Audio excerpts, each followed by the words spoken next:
अब देखो, इस बात में कोई ज़्यादा दो राय है नहीं कि मैनचेस्टर यूनाइटेड और लिवरपूल का जो मैच था वो बॉक्स ऑफिस लेवल पे तो काफ़ी 0 बटा सन्नाटा ही था। देखो, नील था, मतलब बेकार ही गेम था।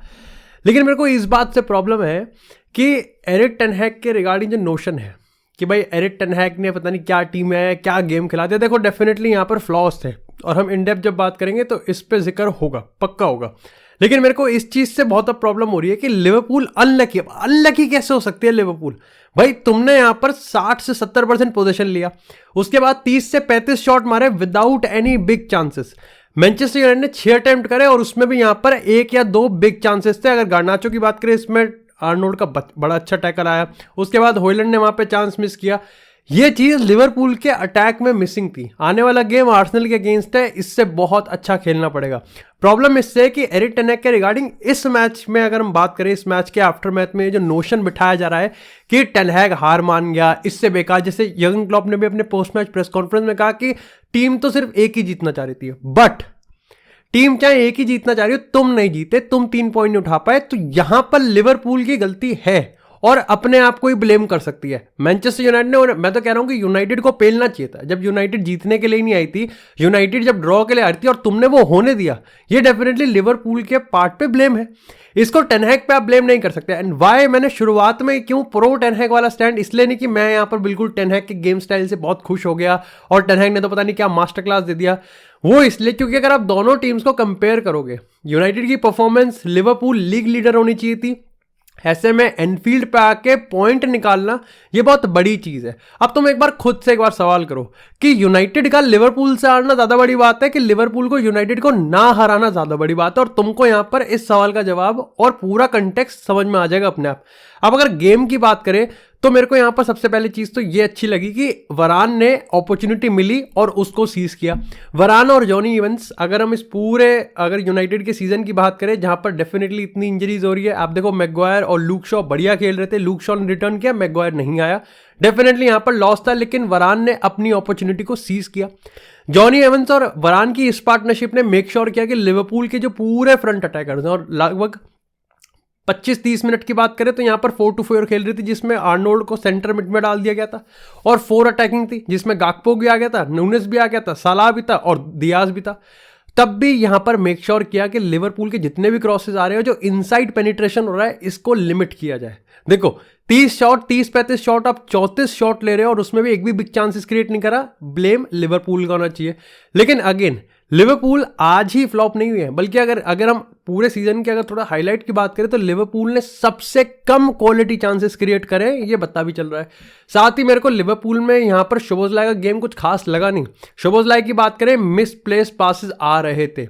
मैनचेस्टर यूनाइटेड कहां पर अच्छा खेल गई वो इसलिए क्योंकि अगर हम पिछले गेम की बात करें तो 4-4-2 आउट ऑफ द पोजीशन जो इनका फॉर्मेशन है, लो ब्लॉक, ये बेंचमार्क बनाता और पूरा फंडामेंटल बनाता कि क्यों मैनचेस्टर यूनाइटेड अंडर टेन हैग फर्स्ट सीजन काम कर गई थी और वो आज काम चल रहा था। मतलब सिंपल है कि आपको यहां पर पूरी तरीके से लो और मिड ब्लॉक के बीच में बैठना है, 4-4-2 पोजीशन फॉर्मेशन रखनी है, और उसके बाद आपको वर्टिकल खेलना है, जहां पर मार्कस रैशफोर्ड सबसे बड़ा लीथल फोर्स था, 17 गोल आ गए थे। अब ये तो चीज है कि सिस्टम आपने बिठा दिया था और इंडिविजुअल ब्रिलियंस उसके ऊपर से थे, तो आपने यहां पर पहला सीजन यूनाइटेड में बढ़िया निकाल दिया। ये चीज अभी बेकार है क्योंकि टेन हैग इस पे स्टिक नहीं किया। टेन हैग बहुत सारी चीजें चेंज कर रहा था और ऊपर से इंडिविजुअल प्लेयर्स में कैरेक्टर नहीं था। आज आपको वो देखने को मिला। देखो मार्कस रैशफोर्ड बाहर बैठा, रैशफोर्ड आके कुछ नहीं उखाड़ता, ज्यादा कुछ ऐसा नहीं था, लेकिन हाँ ये था कि मैनचेस्टर यूनाइटेड में वर्क रेट आज अच्छा लगा। एंटनी, मेरे को यस एंटनी के 2-3 पासेस लास्ट के कुछ मोमेंट्स में अच्छे आए थे, लेकिन एंटनी जो बेलिंगम स्टाइल ये जो निकालने की कोशिश होती है ना, विदाउट द अवेयरनेस कि क्या प्लेयर की पोजीशन है, कोई रन बना भी रहा है नहीं बना, बस वो फ्लिक मार दो, वो बेब्लेड बन जाओ अंदर से और कुछ पोकेमॉन टाइप कर दो, उससे काम बनता नहीं है। क्योंकि उससे होता ही है कि वापस से लिवरपूल पे पोजीशन आ जाती है और वापस से यूनाइटेड अंडर प्रेशर आ जाती है। सबसे इंटरेस्टिंग पार्ट ये था कि ओनाना पे पूरा प्रेस था।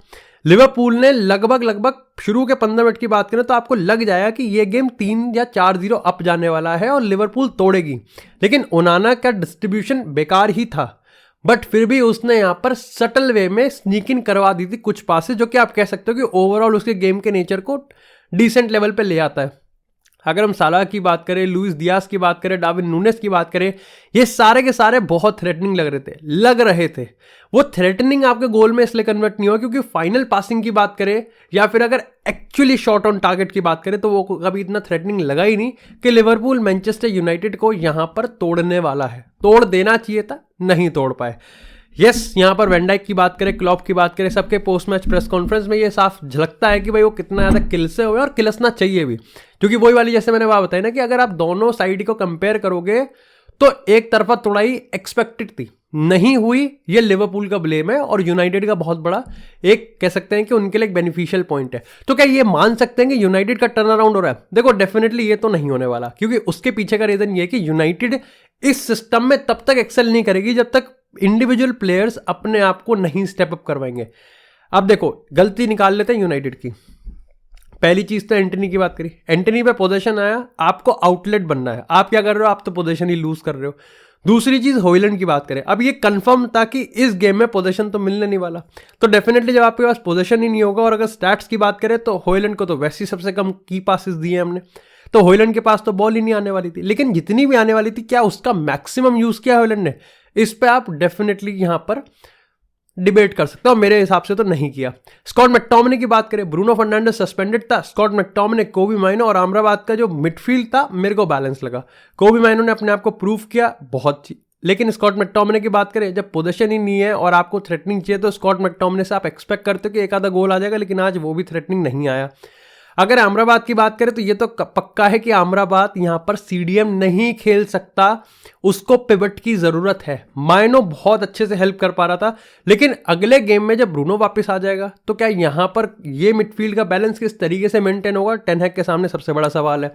दूसरी चीज, अगर गार्नाचो की बात करें, अगेन गार्नाचो एक बहुत वर्टिकल थ्रेट है।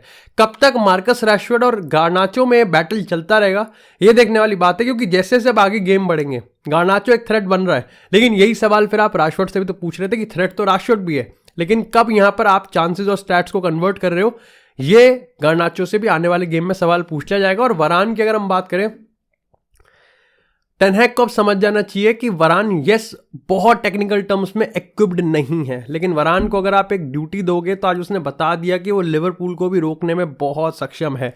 ओवरऑल मेरे को एक गेम बहुत सही लगा। यूनाइटेड पे नोशन था तो मैंने बहुत बेबाक तरीके से बता दिया। रियल मैड्रिड की बात कर लेते हैं। मेरे को समझ में नहीं आता कि रियल मैड्रिड कोई विक्ट्री इतनी अच्छे से एंजॉय कर क्यों नहीं सकती। मेरे लिए ये game definitely one of the most smooth, best, आप कह सकते हो बेटर, और क्योंकि 2023 का हमारा सेंटियागो पे लास्ट गेम था, इसमें वो सारी चीज़ें थी। इसमें आपको बेलिंगम का करिश्मा और जादू था, इसमें मॉड्रिच का जादू था, इसमें टोनी क्रूज का था, वाल्वर्दे की तो अलग से तारीफ करनी पड़ेगी, इसमें ब्राहिम दियाज का एक सोलो रन था, इसमें यहाँ पर रॉड्रिगो का गोल था, इसमें सब चीज़ थी।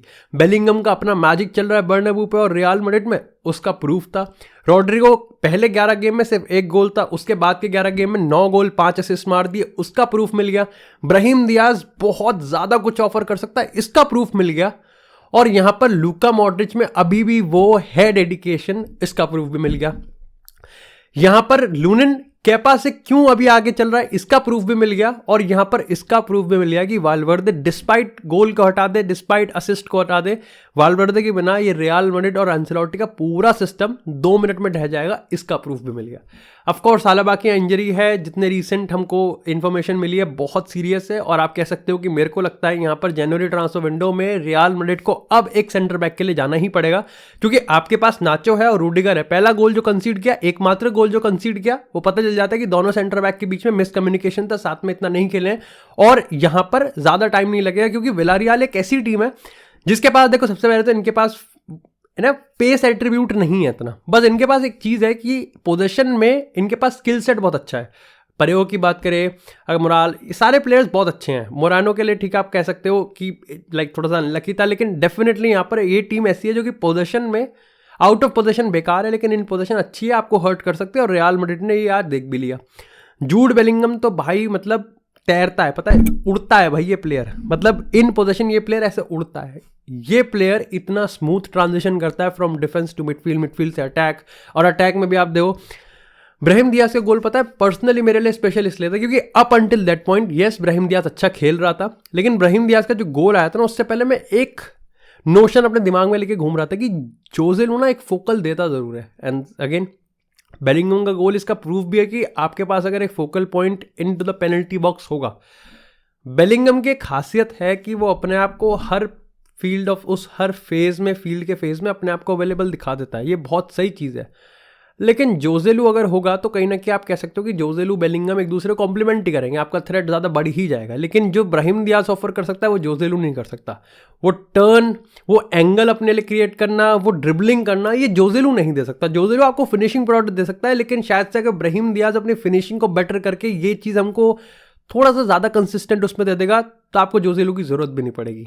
अगर रॉड्रिगो की बात करें, रॉड्रिगो में वो कॉन्फिडेंस है तो वो 1-on-1 में टेक भी कर रहा है, वो अपने पोजीशन भी पकड़ रहा है, वो विड्थ को भी मेंटेन कर रहा है। और यहाँ पर मेरे को लुकास वास्केस की भी तारीफ करनी पड़ेगी, क्योंकि कारवाल का रेप्लिकेट वो नहीं कर सकता जो कारवाल कर सकता है, लेकिन उसके लिए नियर परफेक्शन वो हेल्प एफर्ट जरूर मार रहा है और उसके लिए तारीफ बनती है। डबल पिवट जो है ना टोनी क्रूज का और यहाँ पर वाल्वर्दे का, ये इतना ज़्यादा बेनिफिशियल है क्योंकि रियल मैड्रिड इन पोजीशन कुछ भी कर ले, उसको पता है जरा सी गलती हुई सामने वाली टीम काउंटर पे हर्ट करेगी, लेकिन अगर बॉल के पीछे वाल्वर्दे है डिफेंस को स्क्रीन करने के लिए तो सब चंगा सी, सब बढ़िया है। वाल्वर्दे के डायगोनल स्विचेस की बात करें, एकदम से राइट से, मतलब ये जितने भी स्विचेस हो रहे हैं ना, मॉड्रिच का वो पास देख लो, टोनी क्रूज की पास परसेंटेज देख लो, रियल मैड्रिड इतनी इंजरीज के बाद भी, इतने की फिगर्स के बाद भी अगर इतना प्यारा फुटबॉल खेल पा रही है ना, तो भाई कार्लो एंसेलोटी और इस रियल मैड्रिड के कल्चरल मेंटालिटी की तारीफ करनी बनती है। यहाँ पर जिरोना पे लीड ले ली है, एटलेटिको मैड्रिड पे लीड ले ली है, बार्सिलोना पे लीड ले ली है और जिरोना पे अब प्रेशर बन चुका है और सेम प्रेशर यहाँ पर बारसा पे बन चुका है, क्योंकि रियल मैड्रिड पर्टिकुलरली इस समय अपने मोमेंटम पे बहुत हाई जा रही है। लेकिन थोड़ी सी प्रॉब्लम्स है, और प्रॉब्लम ये है कि ये पूरा सिस्टम किसी भी एक प्लेयर के मोमेंटम के बैठते ही बैठ जाएगा, और इसीलिए यहाँ पर मेरे को लगता है कि ट्रांसफर मार्केट में आपको जाने की जरूरत है, क्योंकि अब आप पे 2 सेंटर बैक फिट है और आलाबा मेरे को लगता है कि लंबे समय के लिए बाहर चला गया, तो यहाँ पर आपको देखना तो पड़ेगा ही। पहले मेरे को लग रहा था जनवरी में आपको क्योंकि हिलाने की जरूरत नहीं है, पूरा सिस्टम क्यों ला रहे हो भाई आप, क्यों जस्ट फॉर द सेक कि जनवरी ट्रांसफर विंडो खोलिए तो आप प्लेयर लेके आ रहे हो, ज़्यादा कोई जरूरत नहीं है। लेकिन अब मेरे को लगता है कि एक सेंटर बैक की जरूरत तो है। अगर आर्सेनल की बात करें तो आर्सेनल ने ब्राइटन को हराया, और पता चलता है कि देखो रिसेंट टाइम में मैंने बहुत बार बोला है कि आर्सेनल की कुछ विक्ट्रीज ऐसी हैं जो कि बहुत मैच्योर हैं, वो विक्ट्रीज हैं। अब होता है यहाँ पर ये है कि आर्सेनल उस हफ्ते जब विक्ट्री लेती है, जब सिटी थोड़े पॉइंट ड्रॉप करती है, तो लोग कहते हैं कर ले भाई, सिटी एक बार आएगी और आर्सेनल फिर से बॉटल कर देगी। तो क्या इसका मतलब ये है कि आर्सेनल मैच ना जीते? वही डबल स्टैंडर्ड वाले नोशन की बात हो जाती है कि फुटबॉल फैंडम इसी तरीके से कि अगर आर्सेनल यही मैच हार जाती तो आर्सेनल की धज्जियां उड़ा देते, और आर्सेनल क्योंकि यही मैच जीत गई तो अब इसको डाउन प्ले करने की कोशिश है। लेकिन ये मैच बहुत पिवटल था, ब्राइटन को इतना निस्तराबूत कर दिया, उनके बिल्डअप को, उनके थ्रेट को, और ये सब आर्सेनल की मैच्योर परफॉर्मेंस के साथ हुआ। किस तरीके से डिफेंस को उन्होंने कल्टीवेट किया है, डेक्लन राइस की परफॉर्मेंस, काई हैवर्ट्ज को मैं नहीं कहूँगा कि बिल्कुल ही कन्विंस कर दिया, लेकिन जितना उसको हेट दिया जा रहा था, जितना मैं उसको पर्टिकुलरली क्रिटिसाइज कर रहा था, उसमें बहुत उसने कंपेंसेट किया है। इस बात को अपन को मानना ही पड़ेगा। अच्छा, ये भी मेरे को थोड़ा सा आर्सेनल के रिगार्डिंग चीज़ कहनी है कि आर्सेनल में गैब्रियल जेसस के शायद से गोल और असिस्ट वगैरह इतने ज़्यादा ना हो, लेकिन जो थ्रेट और जो पूरा ओवरऑल एक अटैकिंग आउटपुट वो देता है ना, वो नेट बहुत पॉजिटिव है, और आर्टेटा को पता है किस तरीके से यहाँ पर इस चीज़ को मैनेज किया जाता है। थोड़ी सी रेफरिंग पे बात कर लेते हैं। अगर यूनाइटेड वाले की बात करें तो डार्विन नूनेस को भी बाहर जाना चाहिए था, जिस बेसिस पे यहाँ पर लाइक डियोगो डालो को रेड कार्ड दिया गया, तो वो मेरे को बहुत बेकार डिसीजन लगा। क्योंकि अगर आप मैनचेस्टर यूनाइटेड और लिवरपूल की राइवलरी में पंप्ड अप नहीं होंगे तो फिर कब होंगे? अब यही वाली बात है कि बिल्कुल ही रेफरी को अगर वो, अब यार अगर डियोगो डालो फ्रस्ट्रेशन निकाल रहा है तो उसमें रेफरी को डायरेक्टली कुछ वो थोड़ी है। मतलब मैं मानता हूं कि अभी टर्की में रीसेंट इवेंट हुआ है, मैंने खुद भी बोला है कि रेफरी को आप मुंह पे जाके कुछ मत कहो। रेफरी को ये भाई, रेफरी को आप ऐसे कुछ वो नहीं कर सकते, वो डेफिनेटली फिर गेम के रूल्स के खिलाफ है। लेकिन रेफरी के डिसीजन पे अगर आप फ्रस्ट्रेशन में निकाल सकते तो क्या रोबोट बना दो भाई फिर तो। सेम मिकेल आर्टेटा भी, मेरे को यही डिसअपॉइंटमेंट होता है कि मिकेल, अगर आप रेफरी के डिसीजन पे फ्रस्ट्रेशन नहीं निकाल, भाई तेरा डिसीजन कोई हटा थोड़ी रहा है, फ्रस्ट्रेशन ही तो दिखा रहे हैं। अगर वो भी नहीं दिखा सकते तो फिर क्या फायदा है? फिर तो आप ये है कि मतलब फिर तो रिमोट खिला दो यार आप हर तरीके से। ज़्यादा ये इंक्लूजन ना और ज़्यादा सेफ्टी देना भी कभी कभार गेम के मज़े को ख़राब कर देता है। इंटरेस्टिंगली बस लास्ट के कुछ मिनट में होता है, इसलिए डिएगो डायलो वाला इतना हर्ट नहीं करा। गेम के किसी बीच के हिस्से में होता तो बहुत ज़्यादा कंट्रोवर्सी क्रिएट होती। सेम गोस फॉर अगर हम मैड्रिड वाले मैच की बात करें, बेलिंगम को कोई वो ही नहीं दिया जा रहा, कोई डिसीजन ही नहीं दे रहा भाई वो। मतलब ये मतलब अजीब ही लगता है। मतलब बहुत रेफरिंग ना, मतलब बहुत ज़्यादा सोफिस्टिकेटेड और बहुत अनरियल और अनएक्सपेक्टेड हो गई है। कब क्या एक्सपेक्ट कर सकते हो पता ही नहीं चलता। और ये भी तब जब सारे के सारे एफर्ट्स इस बारे में मान के कि रेफरिंग डिसीजंस एक्सपेक्टेड होने चाहिए, एंड स्टिल वो इतना अनएक्सपेक्टेड है।